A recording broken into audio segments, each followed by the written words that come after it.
Konbanwa, minasan! Welcome to the Tachi Yomi podcast.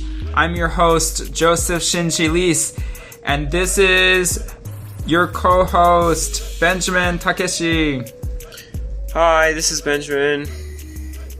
Hey, how's it going, Ben? Good. I'm pretty busy with school, but besides that, I'm good. How about you? I heard you... I'm doing good. I heard you went to the Japanese festival today, so what kind of things did you do there? There were like a lot of performances. There were singers. There were drum performances called taiko performances, and those were very interesting. There were also like different stalls that had Japanese food, manga, shirts, foods, all sorts of different stuff. On social media, I saw several pictures of you with a ninja too. Yes, there was actually a ninja performance that ninja from Iga came to our perform for us, and he's official ninja from Japan. So the government appointed him to be the official ninja, and he is allowed to go to different countries, take in weapons, swords, and perform in all sorts of places. So he traveled all the way from Japan? Yes. Interesting. So did you learn any ninja moves? No, not necessarily. Are you officially a ninja now? No, I'm not. Aw, dang. Too bad. See, that would be an awesome thing to put under your resume. Podcast host, college student, or college graduate, or whatever, and official ninja. Maybe. No, you don't think so? It was really cool that he came and performed. So cool. So, what are we going to talk about today, Benjamin? I believe we are talking about the movie Princess Mononoke, or rather referred as Mononoke Hime. Yes. So, I've seen this movie before several times, but this was your first time seeing the movie, right? Yes, this was the first time I saw this movie. Sure. So, well, I'm curious. So, just straight up, did you like the movie, or what did you think about it? Just first impressions, really shortly. I thought it was good, but I did not enjoy it as much. I felt like it was kind of overhyped, maybe, and that it was interesting, but at the same time, it wasn't like the greatest Miyazaki film. That's what I thought. How about you? Really? Wait. Overhyped? Yes. So you think that it's just like overrated, or people think you didn't think it was? So you were let down, a little disappointed then? A little. I had this expectation, and I should have gone into the movie without an expectation. That was kind of my fault, but yeah. I mean, it might be difficult, but wait. So what was so disappointing, or what made you think, "Oh, this is not as good as his best movies"? I kind of felt like it was another Miyazaki film. That's what I thought. That it's just like he is, trying to focus on all sorts of themes throughout his movies, but this one, I felt like it was kind of pretty obvious what the theme was, and just it didn't stand out in my view. It didn't feel unique? Yes. I see.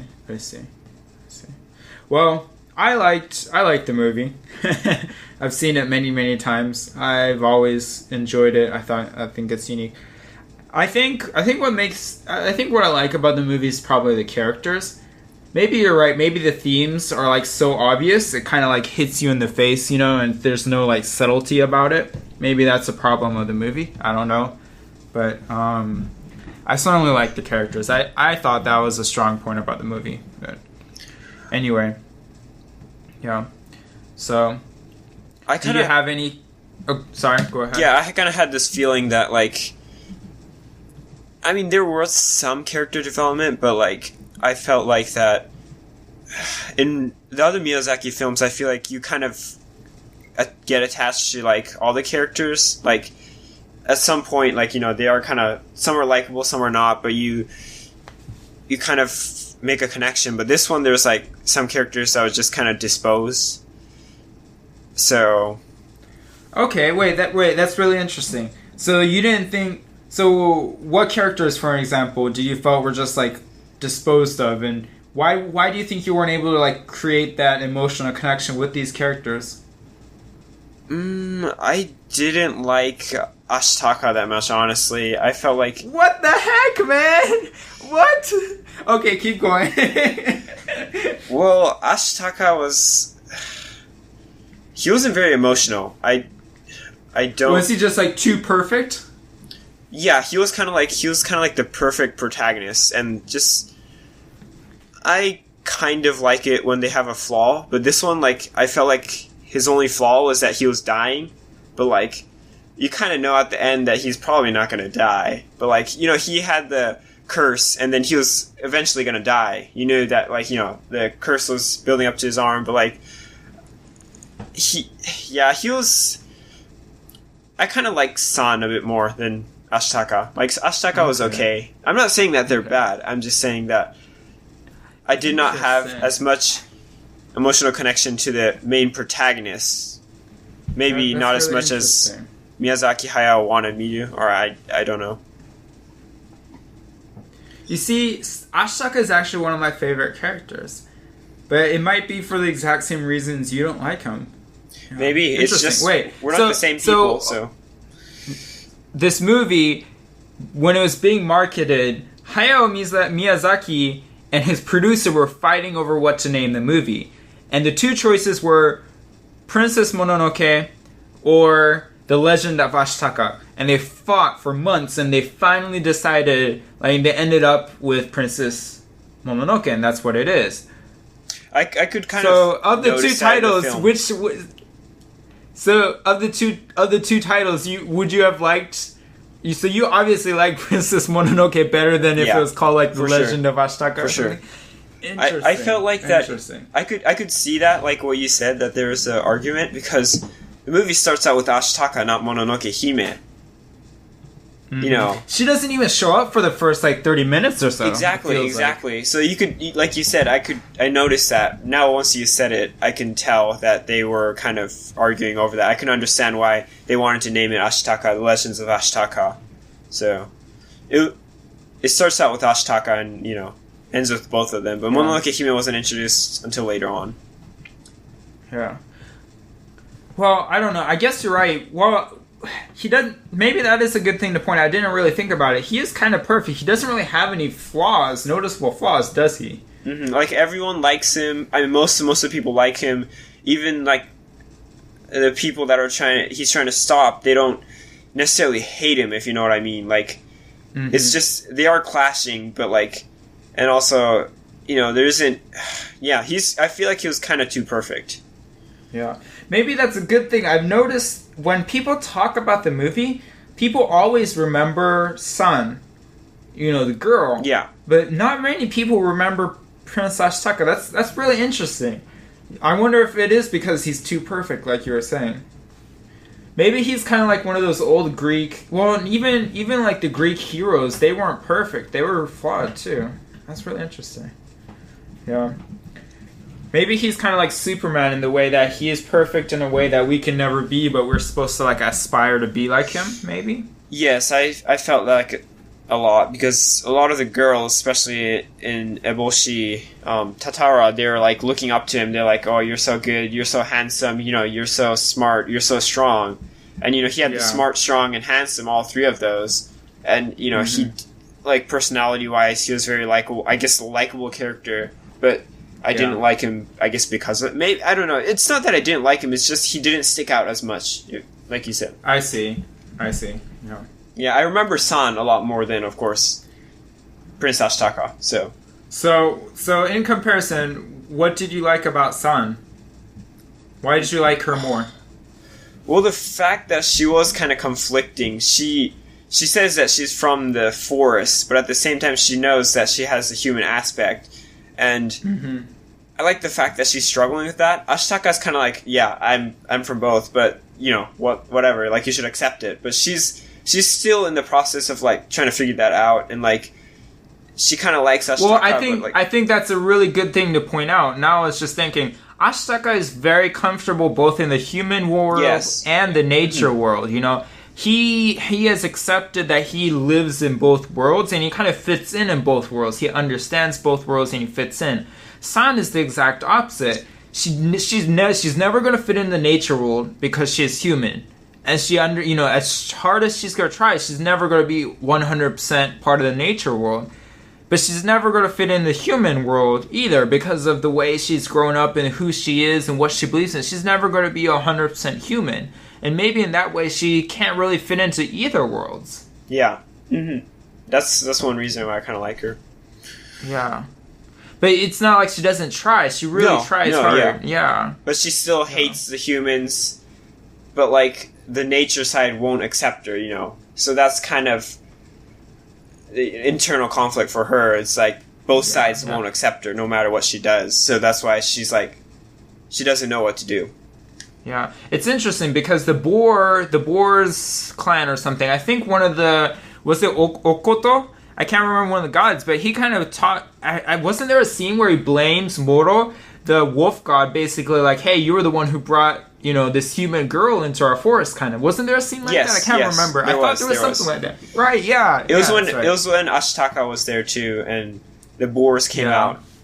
Yeah, that's true. True. Well, actually, I now thought about it. We should probably backtrack a little bit and talk a little bit of what the movie is. We already kind of like jumped straight in. But so the movie is about this guy called Ashitaka. His village is all of a sudden attacked by this demon god. And when they finally defeat this demon god, but they find out that he was really the original boar god who was shot by this mysterious Lady Eboshi. And he was filled with so much rage and anger and resentment that he couldn't just die normally, and he became a demon, basically. And he was cursed in that way. And while Ashitaka is able to defeat him and save the village, he kind of gets that curse as well. So he sets off to try to figure out, who caused this boar god to become a demon and why he was cursed. And he basically gets caught up into this war between humans and nature, where there on the human side there's this Lady Eboshi who is creating iron and creating guns, and she has her own little city, and she's destroying a mountain, creating iron and things like that. And on the other side is nature, who's trying to protect their nature, protect their forest, and the representative of that is the wolf clan, led by Moro, the wolf god, as well as this human girl, San. So it's this battle between humans and nature, and Ashitaka goes and tries to mediate between that. And the humans try to kill the great forest spirit, the deer god. Yeah. And they try to kill him to try to defeat nature once and for all. So that's the story. But yeah, did I forget anything, Benjamin? No, I think you summarized it very well. That reminds me of one thing. Another thing I didn't like about like Ashitaka was like he wasn't afraid at all. Like I feel like if you're a human, you fear some stuff. But he's like, even though he's talking to forest gods, or even if he's going against a boar god that's trying to kill him, he's like, oh, I might die, but whatever. He's like so calm, and like that feels unrealistic, if you know what I mean. Like, but at the same time, couldn't you also argue that I was thinking because his clan is actually based on a real clan in Japan. They're called they lived in the Ezo region and the Ainu. And they're actually the indigenous race of Japan. They were the ones who were there first before different immigrants came from China and Korea and different parts of Asia, and those these new races and these new clans came in and destroyed or fought many wars against the indigenous tribes, and the indigenous tribes, the Ainu, lost all these wars. So they were pushed farther and farther up north, eventually until they were wiped out, and there's very few people left right now. It's actually still a source of some tension in Japan. But so the Ainu clan, they kind of the Ainu clan, what makes him unique, though, I thought, I think, what was the name of the village he was from? the Emishi village, yeah. They live in harmony with, like, nature. And I thought that was one of the reasons why he wasn't, like, the humans who are afraid of nature and are attacking and fighting, you know, they're fighting against nature. They're afraid of it. But I feel like because he comes from a clan that really values and takes care of nature and he lives in harmony with nature, you know, that's his whole tribe. That's what they believe and that's what they do. I thought that's one of the reasons why he wasn't, like, afraid of nature like the other humans are. That might be the case. You know, he's living in harmony with nature, so he doesn't fear so-called death because he might think he's going to return to nature. So that might be true. Yeah. Well, I don't know. Maybe it's just not. Maybe it's not like he does. Well, he doesn't. I was gonna say he does fear death, but he doesn't really fear death, does he? Yeah. Yeah, that's true.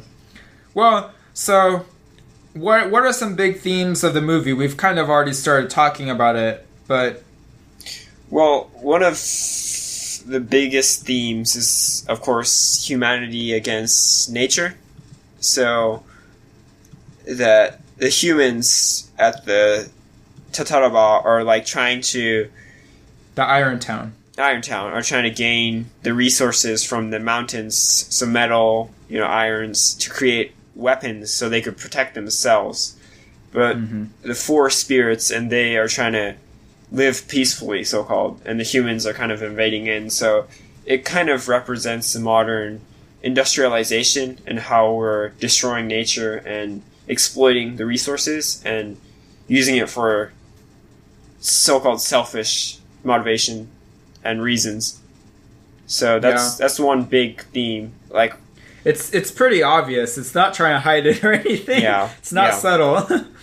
Maybe that's one of the reasons you said you didn't like it. Maybe it doesn't have, like, the finesse of the other better Miyazaki movies. I don't know. Yeah, but. So, there is this clash between humans versus nature.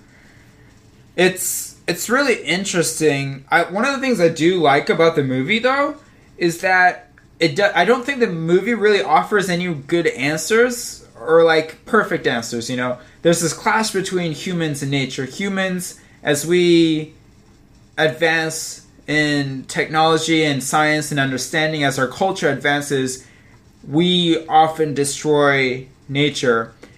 And, you know, it's so easy for people to say, oh, we shouldn't do that, or we should live in harmony with nature. It's so incredibly difficult.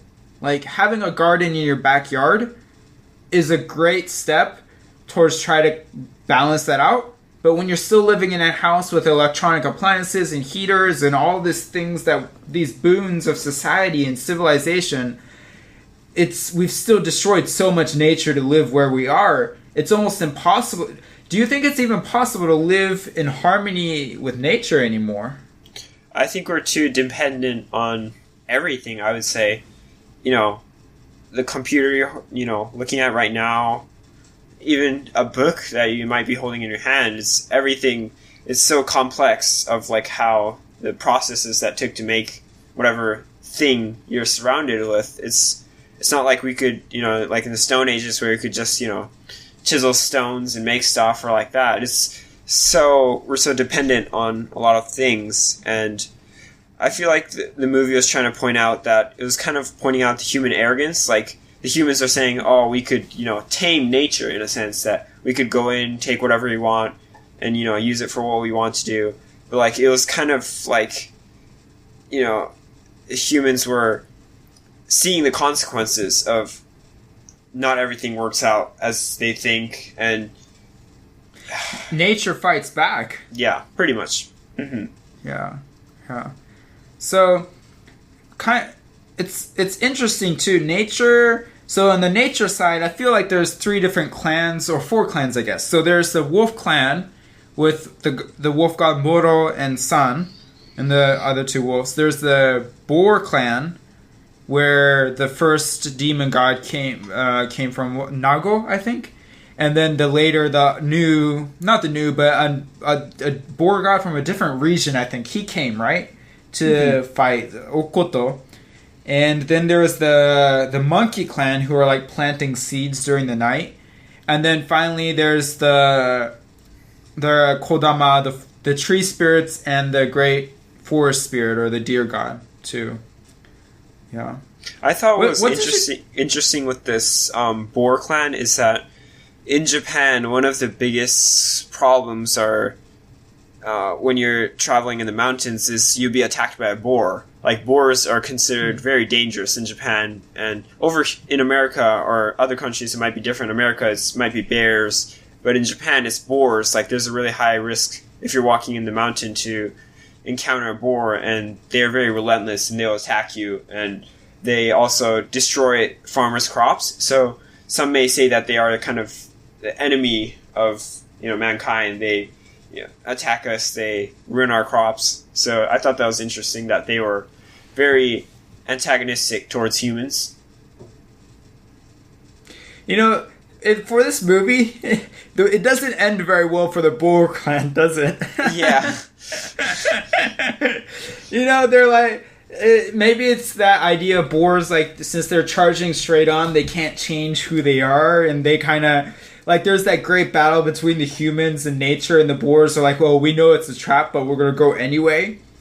And they all get massacred in, the hundreds of thousands. But... and the first Nago, he becomes the demon god. And then the second Okoto Nushi, that second boar god, he kind of becomes like a demon god too. And it doesn't end well for the boar clan. Yeah. Maybe in a way it kind of shows both with humans and nature too. It's interesting because I was thinking the people who can't change or adapt are the ones who gets destroyed. Because for example, the wolf clan, in a way, they do adapt, even though they're fighting for nature. Like, Sun, when she's a child, she gets sacrificed to the wolf gods to kind of like appease them, and she was sent there as a sacrifice. But the wolf gods, instead of killing her, they decide to take her in as a part of the wolf clan. And in a way, even though they're against the humans, they're adapting and they're changing, whereas the boar clan doesn't really.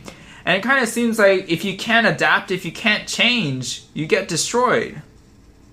I think that was a very interesting view, and you could also say that for the humans. Like, the emperor who sends to kill the deer clan, they're very like the Jirobo, or the priest, so-called priests that comes in. Yeah, he's pretty much a spy, monks, right? Is it? Yeah, he really is very stubborn until the very, very end. And, he thinks that by killing the deer god, pleasing the emperor, all will go well, but it isn't like that. He needs to change his view, his idea, and how he thinks. And that's the same for the human side. And at the end, the Iron Village, they change their way. They're like, we need to live with nature now. We can't just do what we want to. So they adapt, and they survived. So I think that was, you can say that for the human side too, not just both sides. Yeah. This war with nature versus humans, it gets carried out so many times. So the first battle is kind of between the Wolf Clan and Lady Eboshi. Oh, by the way, one of the most badass scenes, is when Sun is fighting against Lady Eboshi, and Ashitaka tries to go in and stops him, and he's super strong because of that curse that's killing him, but also gives him not superpower, but super strength kind of.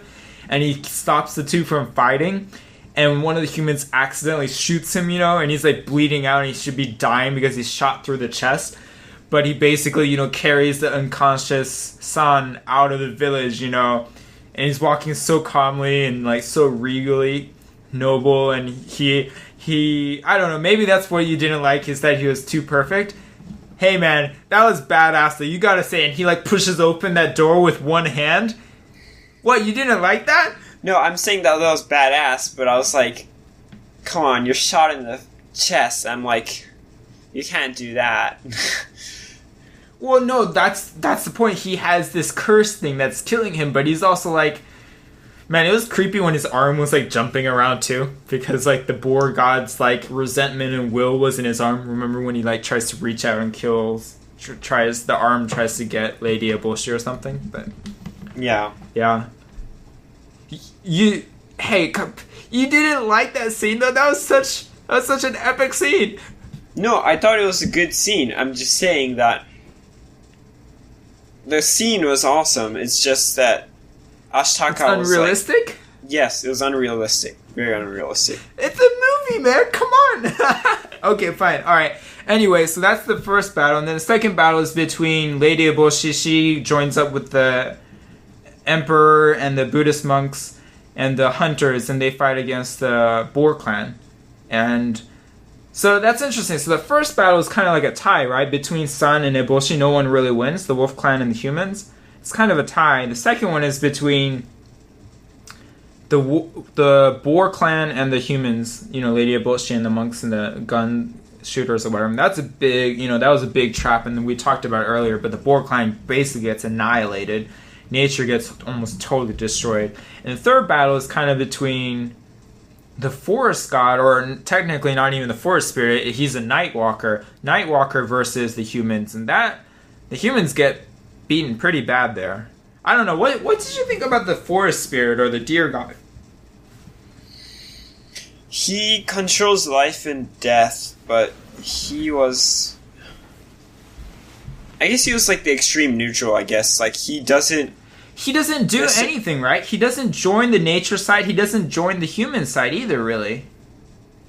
He just stays neutral. That's...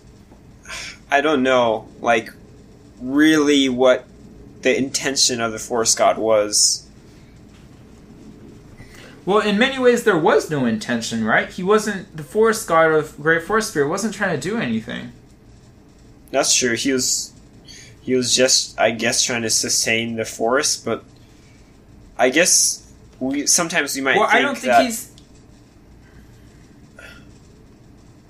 Sometimes we may think that, to sustain the forest, you need to fight against the humans.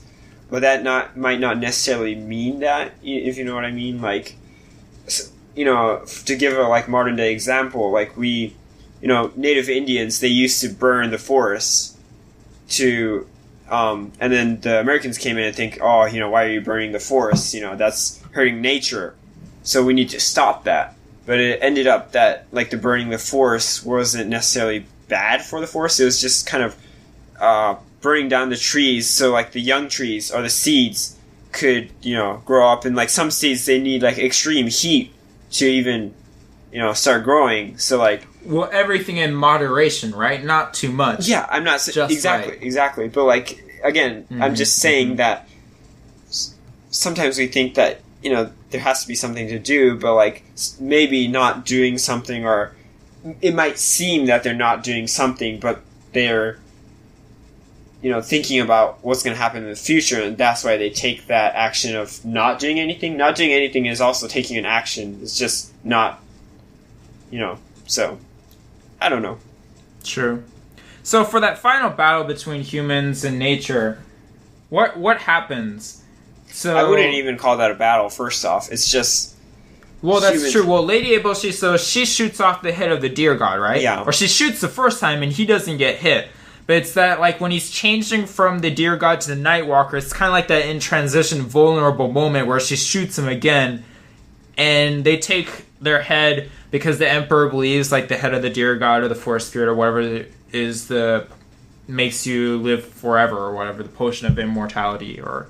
Anyway, so they shoot the head off, and the deer god basically becomes the Nightwalker and starts destroying everything, killing all the Kodamas and the forest spirits and the humans, trying to get its head back.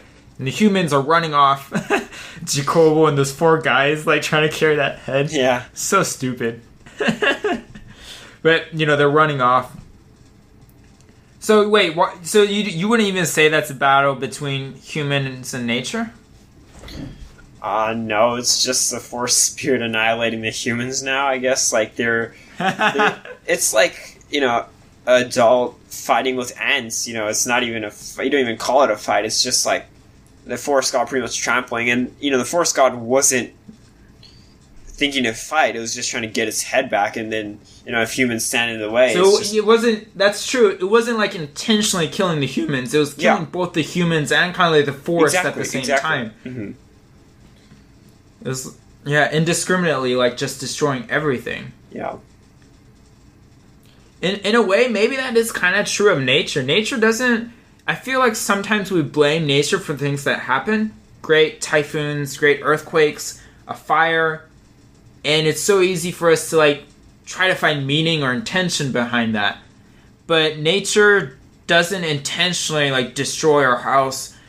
A storm doesn't intentionally break a branch off and it lands on our car and our car is destroyed or something.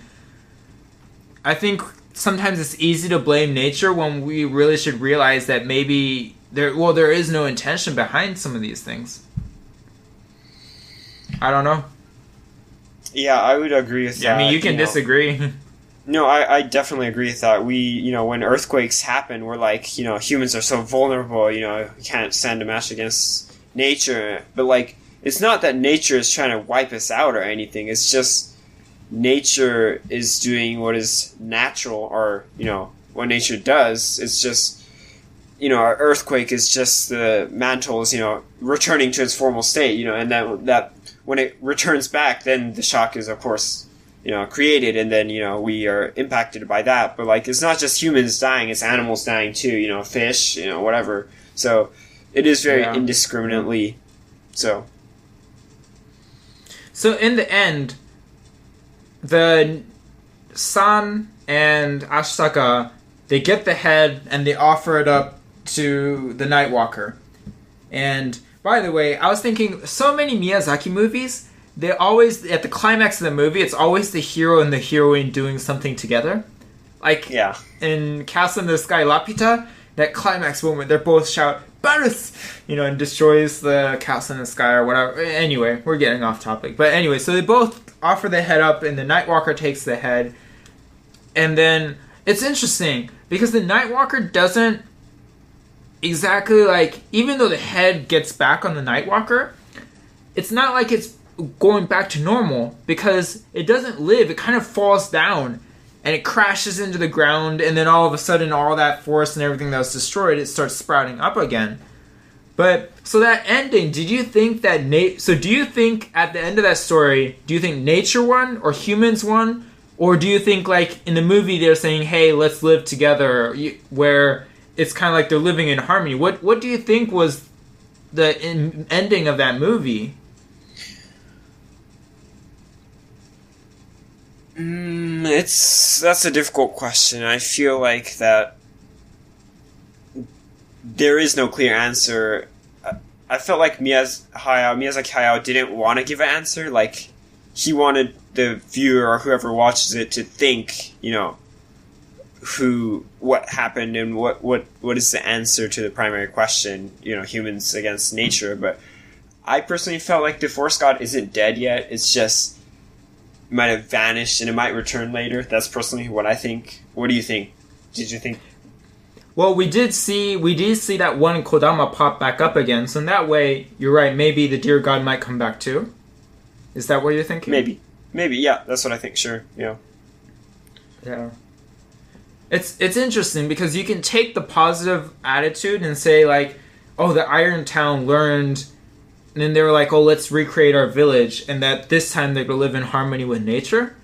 And you can take this positive spin on things that, the forest and everything grew back because of the Nightwalker. And at the end, that humans and nature might be able to live together. And there's like a positive way where you can take it. But I personally, I don't know, maybe it's because I have a more negative view on... I had a more negative view. I was like, I don't feel like the deer god is coming back.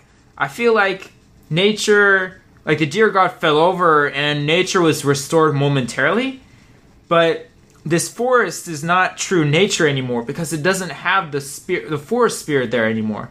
It's the trees are there and the animals and gods are there, but they don't have that spirit or that essence in them. So in that way, there's no way for nature to fight back. It's kind of like the beginning of the beginning of where nature starts to really get destroyed by humans, and there's no way for the nature to fight back, and it's just a one-way ticket from there. In the grand scheme of civilization, if you look at it too, like Moro and Sun, they're fighting this battle against civilization and against humanity, that even though they might have won that one battle, if you look at this whole war versus like humans versus nature, we know living now that humans have totally destroyed so much of nature. That one victory in the grand scheme of things didn't mean very much at all. And I wouldn't call that a victory either, because they didn't necessarily win. Yeah. They just stopped something from happening. Mm-hmm. And like to go off your point, I think that even you could say that even though the Iron Village learned a lesson, you can't guarantee that someone will come again and do what they did. There's no assurance for that. Yeah. And also, in a good sense and a bad sense, it has changed. So, if you view it positively, you could say that for a short time there's change brought and humans might not go in there. But like if you view it a bad way, like you said, the force god is gone. So like nature has to fight on that force has to fight on its own without the force spirit. So, again, it's perspective and how you view it. Yeah, I think, again, maybe you're right. Like you were saying that Miyazaki Hayao kind of wanted the audience to take it. It's up to the audience, right? Do we see positivity? Do we see like that potential for nature and humanity to live in harmony together? Or maybe, like I was saying, maybe I'm too jaded and thinking that it's too late. Dude, I don't know. Maybe part of the idea is that even if it's too late, we're still supposed to try our best. I don't know. And not give up. I mean, it wouldn't make any sense if I just said, it's too late for nature, I'm just going to go ahead and destroy as much as I want now because there's no way nature's coming back. That would that would be, what the heck, what's the whole point of it then? Yeah. Yeah. I would say, if you have cancer, what are you going to do? You could say, hey, I'm going to die no matter what. I'm just going to give up and, live a crazy life, do drugs, whatever you want to do. Or you could view it, I have this amount of time left. What can I do? It's really and up who knows? to the viewer. Maybe you can fight and actually defeat cancer too. Yeah. So I think that's probably Miyazaki did give us the theme of humanity against nature, but it could be that, what will you do? So, I mean, it was a really good movie in that sense. Are you going to give up? Or are you going to live? Yeah. Yeah. Interesting.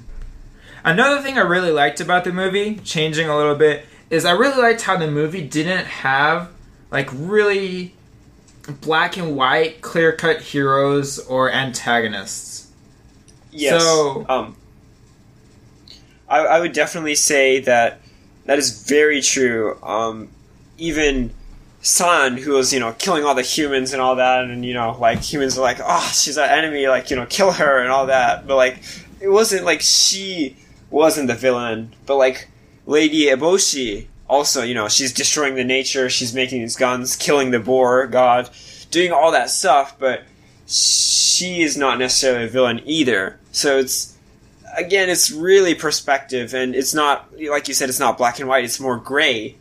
It's just, but I kind of feel that that's for a lot of stuff, throughout history, it's just from the perspective, how you see it, and which side do you choose to view it from.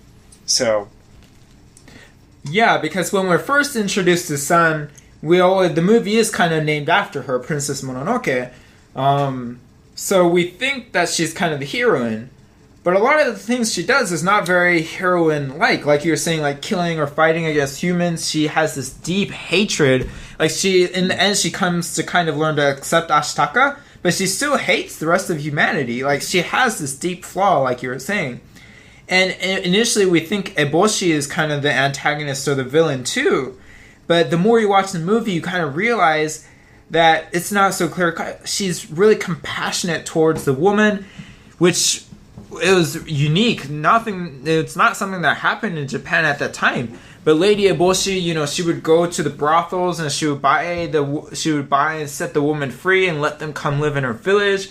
And she took in all these people who were sick. In the movie, it was just called Sick. But Miyazaki Hayao, I remember in an interview, he said that they were basically lepers. Again, at that time in society, or for such a long time throughout history, leprosy has had so much stigma against it. From ancient times all the way for so many years, hundreds of years. And yet she took them in. She was not afraid with them. She lived with them and among them. And she treated them as human. So maybe that was what Miyazaki Hayao was trying to say, is that there are no clear-cut villains or good guys or bad guys. Really, it just all depends on perspective. Like you were saying, from the human's perspective, San was the bad guy. From the nature's perspective, Lady Eboshi was the bad guy. Also, the Jikobo, the guy, he might have, a lot of people might have seen it as a villain, but like, he did have his intentions, but he wasn't necessarily like, he was just kind of following orders, and it's kind of difficult, but like, he isn't necessarily a villain either. Like, he cares after, like, the first time he was introduced, he helps Ashitaka out because, he wasn't able to purchase something with his money, and he came in, he was like, oh, I'll help you. And at the end, even though he was very relentless and he was very grudgingly gave back the head, but like, he did give back the head, It's See, I thought Jikobo was, you're right. He might be kind of like an antagonist or a bad guy, but you can't hate him really. Yeah. Though I did feel like he was a little bit more sinister than Eboshi, though, in the way that maybe a lot of people didn't quite understand the consequences or what really was going to happen, but I feel like he knew what was going to happen and he still did it anyway. Yeah, so I guess you kind of can call him an antagonist, but it's... No, I understand what you're saying, though. Yeah, he is very likable. He's helping humans. In a way, he's not dirty. He doesn't try to backstab, like when he could have killed or hurt Eboshi or San or Ashitaka. Any of these guys, he didn't try to do anything. So maybe you're right. Maybe he is a villain, but maybe he's not. Like you're saying, I guess everything depends on perspective. Mm-hmm. So, yeah. All right. So one of the things that I was watching, I noticed, Ashitaka gives that blue dagger, like that memento thing that he gets from is that his girlfriend or is that his sister? In the beginning, like in that village where she gives him that blue dagger, right? It's you cannot tell. You do not know about that. I can't say anything, but it could have been like, they were engaged and he's like, oh, this is a nice dagger. I'll give it to Sand. I know, he gives it to Sand. Like, what the heck? Sand, such an American way of saying San. He gives it to San. It was like, she was like, that girl from the village, she was so innocent. She was like, oh, Ashitaka, please remember me by this. And he gives it to San. And that's, I don't know. Maybe I'm the only one who's freaking out about this, but... That's one reason I kind of didn't like Ashitaka too. Okay, like, maybe that makes sense. That's so horrible. That's like you're dating someone, and you find someone more cute and more hot, and you like more, and you're like dumping the original chick for the new chick that showed up. I mean, of course, San, we know a lot more about San, and she's like a really badass woman, and she's probably like the best character in the whole movie. But still, come on, Ashitaka. Yeah, I don't know. Maybe I'm getting too passionate about this, but I saw that, and that just kept going through my head. I was like, damn, Ashitaka, you're cold-blooded. Yeah, like a boss. He just like, oh, see you so long, man. Oh, that was incredible. That was incredible. And in the ending too, it's interesting. It's not like a happy ending in a Disney style where like the prince and the princess live happily ever after. It's got a realistic view of romance in a way. I was like, get together, kiss already, and but I don't know, maybe not. You seem unhappy about that, but they didn't kiss. Not only didn't they kiss, they're like, oh, we're gonna live in our own different places, and I'll come see you occasionally, kind of thing. And I was like, oh, I want this romance to happen, but I feel so unsatisfied. There's that fangirl inside of me. Yeah, I mean, I agree with that, but it's very realistic. How they meet, all of that. They kind of tries to get that romantic aspect where San is giving him food and medicine and kissing him and all that. Oh, that's right. They did kiss.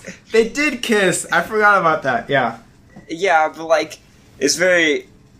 Ashitaka isn't like, oh baby, stay with me. Let's rebuild the human village.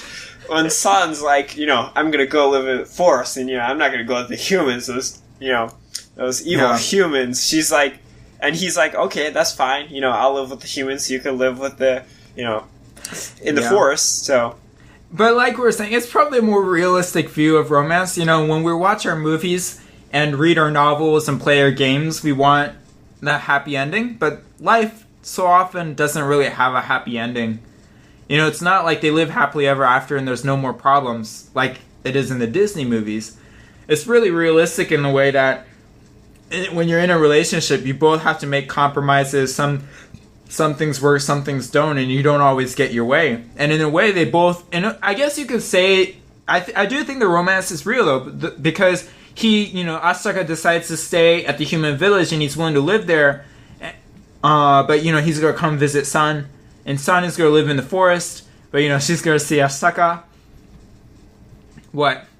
No, I was just thinking, he's going to live with the humans, but what about his original village? Remember, he was like, I'm going to be the leader of this village, and, No, I know. Hey. No, so what happened is once you leave that clan, you're not allowed to go back. Oh, yeah, that's right. That's why he cut off his hair in the beginning. Yeah. Because he was, even though he was supposed to be the new leader of the village, because of the curse he had, and because he had to go, it was kind of like his I think that's what that fortune teller, the soothsayer, was saying, that it was his destiny to go and find out about the curse and the demon god.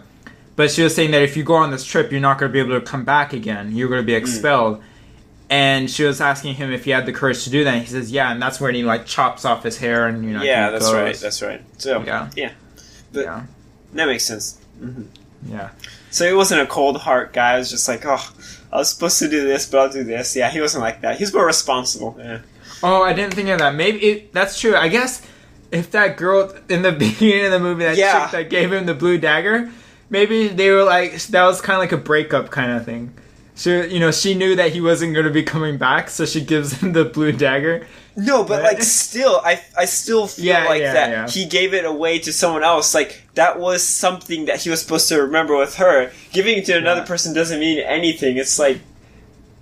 No, Ashitaka has ice in his veins, man. He's cold-blooded. He knows that relationship is doomed and it's not coming back. So, no, I'm just kidding. Oh, Ashitaka. Okay, so we talked about Ashitaka's dagger. So about the movie, what do you think is some things that has aged well? So things that you're watching now and you're still like, wow, this is still really good. Even you can watch it now, it's good. And then what are some things that are on the opposite, you think this is aged badly, where you're like, oh, watching this scene or watching this moment or this part of the movie felt like so old. This movie's so old. So, well, let's start with the one. What's good? What has aged well about the movie?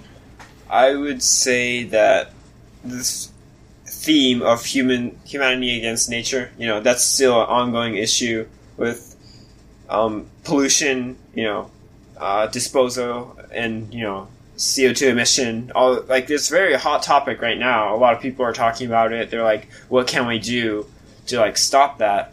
And then on the other hand, there's these big corporates that are like, we want more resources, and they're not necessarily evil. Again, it's how you view it, but that still goes on now. So I would say that is still applicable now.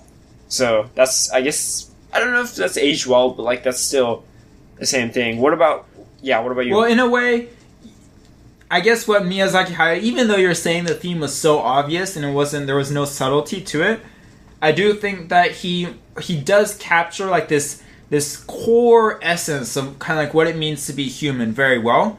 And in that way, this story, that core theme, doesn't matter when you see it, it's always going to be true, maybe. There will always be a fight between human and nature, kind of what I mean. Yeah, I guess that's true. I don't know about what hasn't aged well, what like feels old. Because like the animation style, I mean, everything was handwritten, so like, and they specifically and deliberately did handwriting, so you can't say the animation's old because that's what they wanted to do. And well, it's interesting because I was reading an article that at that time, it was after Toy Story had come out, and for the first time, like 3D animation had become really big, and Hayao Miyazaki could have chosen between 3D, but he chose hand-drawn. But I think about actually 10% of the movie, 5% or 10% of the movie is actually by computer, because there are some scenes they just could not do by hand, apparently. Like, I think where they're flying through the forest, or there's some scenes that I was watching, I actually noticed, I was like, oh, that's computer, that's hand-drawn, or whatever, but yeah. You're right, it's almost all hand-drawn, and that's that style, and it's kind of like, you either like it or you don't, but yeah, you're right. I mean, for like what hasn't aged well, I really can't think of it, because it's not like it was set in modern day. It was set like in a different time period. So it's like they were like that. Their lifestyle was like that, kind of like that. So it's, I don't know. I really can't think of anything that hasn't aged well. What do you think? Well, maybe like you were saying, something that connecting to what you didn't like about Ashitaka. Maybe back then it was more easier to accept heroes that were perfect. Kind of like Superman. Yeah. A hero true. Without really a weakness. Even though Superman has kryptonite, like they had to make kryptonite because Superman was too strong. And back then, maybe it was more easier to accept heroes who are perfect. Whereas now we want our heroes to be good, but for it to be believable, we kind of want our heroes to have flaws and that we can relate to them as well.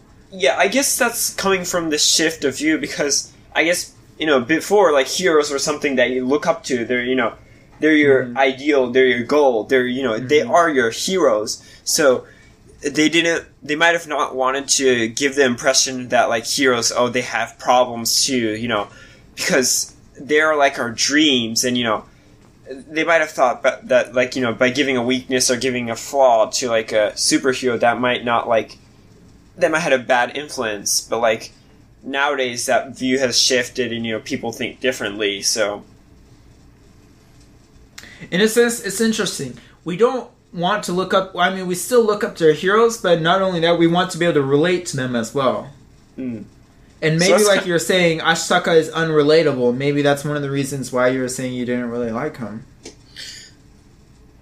But that was made in a different a couple 20 years ago or so you can't really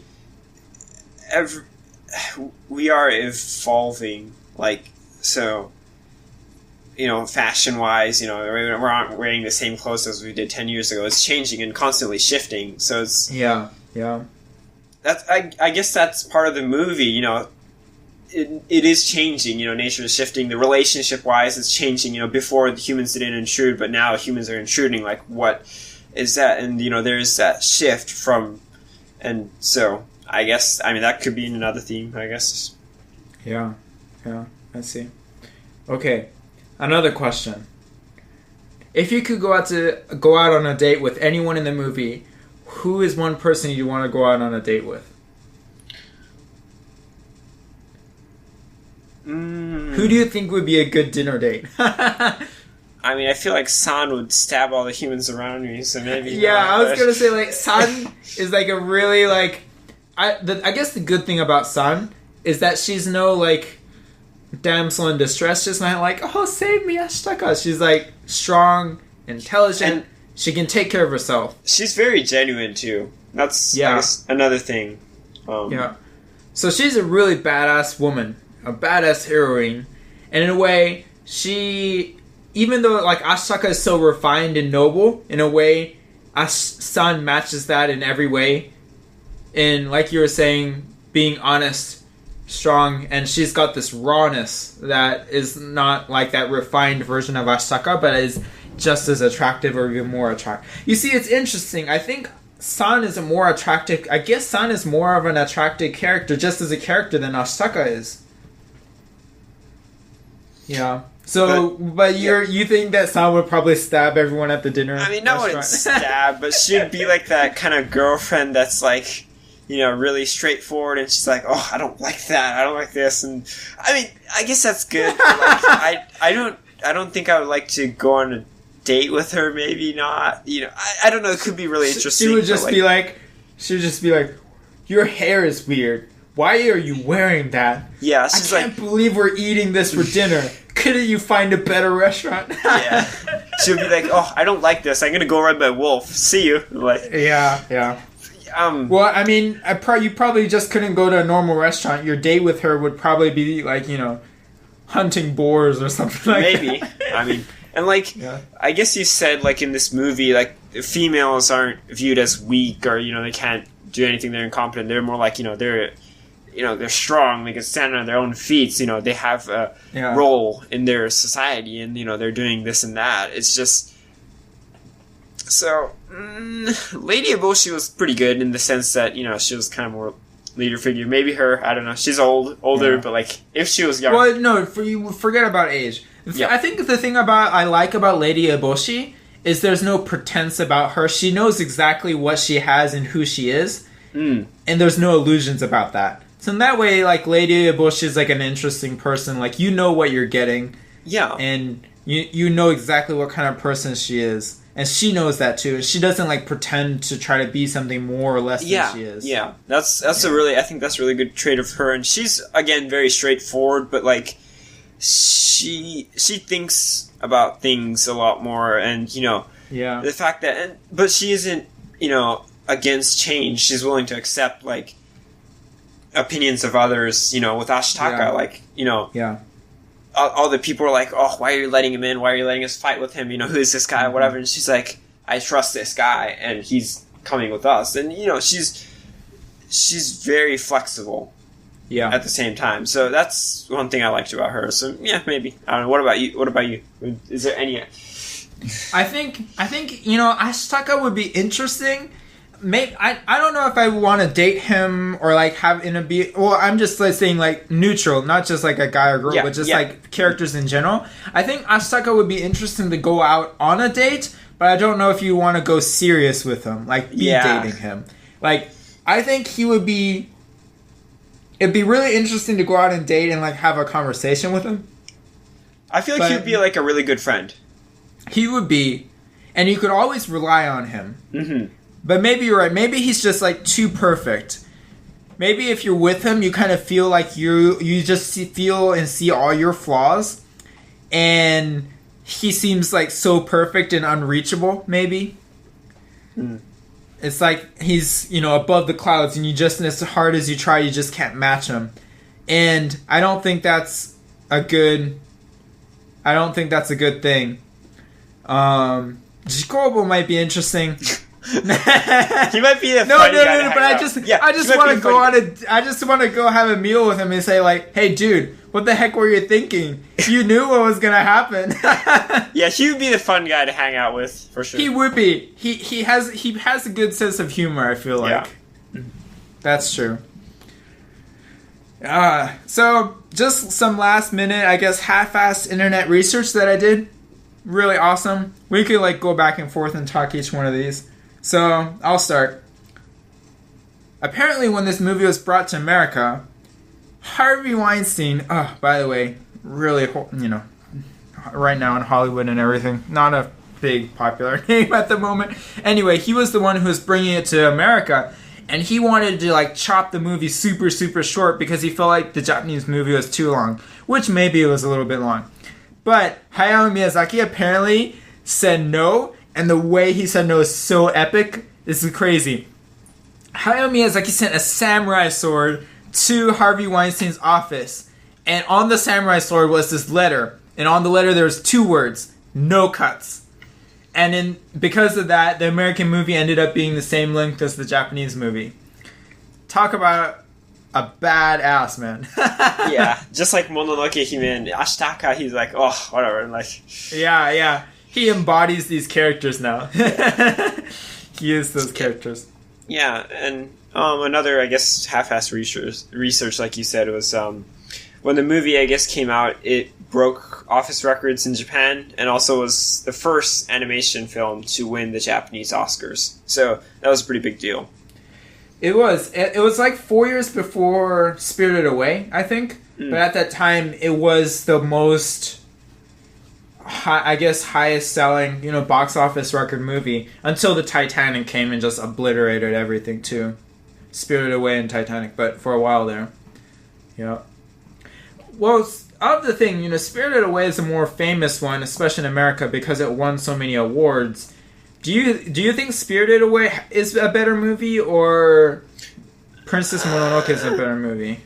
I like I said, both have different themes, and it's like saying, is a scissors better or is like a knife better? There's like different purposes, and they deal with different things. So it's like, I mean, they both are to cut, but they cut in a different way. You know what I'm saying? Like, you can't measure everything with the same scale. It's just we try to, but like, so both were good, but I personally found Spirited Away kind of weird, but that's just me. Like, all of his Miyazaki films are weird, but yeah.